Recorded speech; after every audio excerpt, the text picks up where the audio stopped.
At 0200 hours in the pitch-black airspace over the Sea of Azov, a Russian missile corvette was drifting through the water, its crew unaware that a swarm of Ukrainian drones was hunting them. This warship carried hundreds of millions of dollars in advanced radar, surface-to-air missiles, and heavy artillery.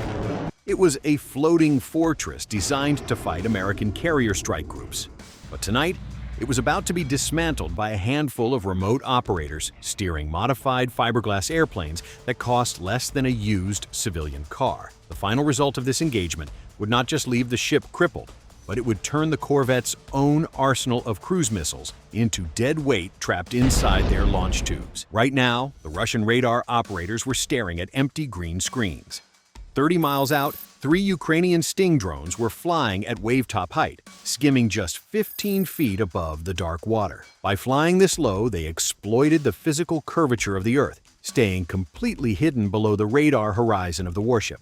It is the aerodynamic equivalent of sneaking up on a guard tower by crawling through a deep trench. The Stings were small, incredibly fast, and built from materials that barely registered on conventional radar. In less than 3 minutes, they would cross the threshold from invisible to imminent threat, and the Russian crew would have exactly 0 time to prepare for the nightmare heading their way. Before we continue, make sure to hit like and subscribe. It really helps the channel grow. As the lead Sting drone crossed the 12-mile mark, the corvette's early warning receivers finally caught a flicker of the incoming threat. The ship transitioned from standard patrol to general quarters, sounding alarms that echoed through the steel corridors. The Russian commander did not wait for visual confirmation. He authorized the immediate deployment of broad-spectrum electronic warfare, blasting the surrounding airspace with high-powered radio frequencies. The goal was to sever the control link between the Ukrainian pilots and their drones, turning the attackers into blind, falling bricks. 10 miles behind the fast-moving Stings, a heavier Ukrainian Bober drone flew into the invisible wall of electronic jamming. A pilot sitting in a bunker hundreds of miles away watched his screen dissolve into violent static before fading to black. The telemetry data flatlined. The control inputs were dead. The Russian electronic warfare system had successfully suffocated the radio link, which should have been a victory for the corvette. But the Ukrainian engineers had anticipated this exact countermeasure. Instead of crashing into the sea, the Bober drone's onboard flight computer instantly registered the signal loss and smoothly transitioned to an autonomous navigation protocol, relying on an inertial guidance system and preloaded satellite waypoints. The drone simply ignored the jamming and continued flying perfectly on course. The electronic shield meant to destroy the drone had essentially just put it on a lethal autopilot. While the heavier Bober drone navigated autonomously through the electronic static, the 3 smaller Sting drones pushed closer to the coastline, hugging the terrain to maintain their stealth advantage. Flying at 50 feet over land is a dangerous mathematical gamble. The pilot must react to power lines and elevation changes with split-second precision. The advantage is that the Russian radar on the warship simply cannot distinguish the fiberglass drones from the ground clutter of the coastal industrial zone. It is like trying to spot a specific gray moth flying in front of a concrete wall during a rainstorm. The radar processor filters the drone out as background noise, but this extreme low-altitude strategy came with a brutal trade-off. By flying low enough to avoid the surface-to-air missiles, the drones entered the lethal range of ordinary men holding standard infantry rifles.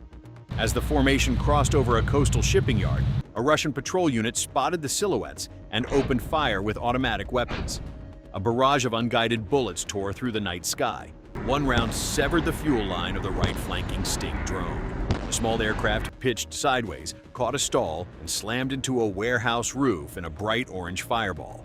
One drone was eliminated by a stray bullet, instantly reducing the strike package's combat effectiveness by 33%. The loss proved how fragile these cheap systems truly were, raising the stakes for the surviving drones that were now rapidly running out of time and airspace. The remaining 2 Sting drones immediately dropped another 10 feet to evade further ground fire, but the explosion of their wingman acted like a giant flare. A previously undetected Russian Panzer air defense system near the shoreline suddenly powered up its tracking radar. The Panzer is a self-propelled nightmare, combining dual 30mm auto cannons with 12 guided missiles, designed specifically to swat fast-moving targets out of the sky. Within 4 seconds, the system locked onto the lead Sting drone and fired a high-velocity interceptor. The missile accelerated to over 2,000 miles per hour, closing the distance at a terrifying rate. A normal pilot would attempt a hard evasive brake, inevitably failing to outturn a missile moving 3 times the speed of sound. Instead, the Ukrainian operator executed a maneuver so counterintuitive it broke the Russian firing solution. Knowing that the Panzer's missiles have a minimum arming distance and a slight delay in their proximity fuse calculations, the pilot pushed the throttle to maximum and dove the drone directly toward the incoming threat. The aggressive head-on trajectory forced the missile and the drone to pass each other so incredibly fast that the Russian proximity fuse could not trigger the detonation in time. The interceptor flew harmlessly past the drone into empty airspace. Having completely bypassed the kill zone, the Sting drone rammed straight into the Panzer's radar dish, detonating its shaped charge warhead. The explosion instantly turned the multi-million-dollar tracking system into molten scrap metal, blinding the coastal defense unit. With the coastal air defense system reduced to a burning crater, the second Sting drone ripped through the gap in the radar coverage and locked its optical sensor onto the corvette. The Russian warship was still scanning the horizon with its massive early warning radar, expecting traditional anti-ship missiles moving at supersonic speeds.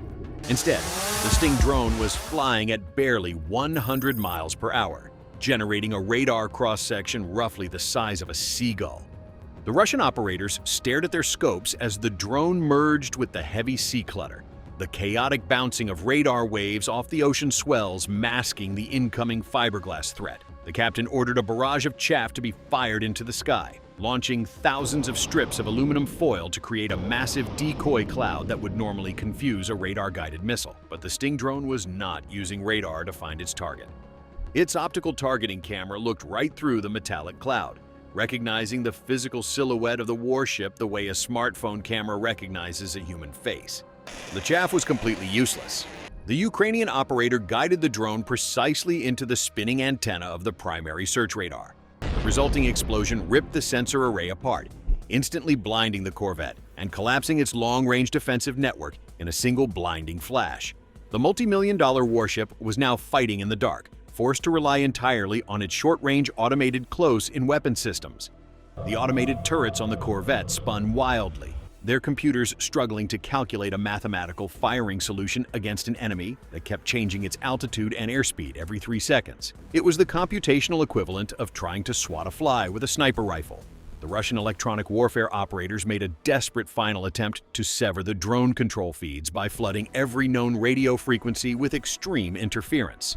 However, the drones were equipped with advanced frequency hopping software, shifting their communication channels hundreds of times per second. The jamming signal could never keep up, constantly chasing a radio frequency that was already gone. The ship's automated defenses fired thousands of rounds of 30mm tungsten ammunition into the empty air, completely missing the agile drones that danced through the tracer fire with terrifying precision.